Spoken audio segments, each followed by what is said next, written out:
La politique avec vous plutôt, Aurélie.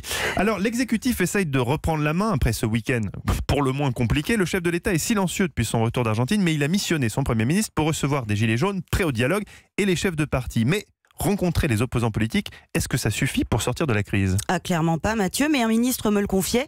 L'exécutif est comme une poule face à un couteau, sans trop savoir comment sortir de la crise. Alors recevoir les partis politiques qui réclament une dissolution, un référendum, ça n'a absolument rien d'une baguette magique. C'est une tentative pour faire redescendre la pression politique et une façon de mettre chacun face à ses responsabilités.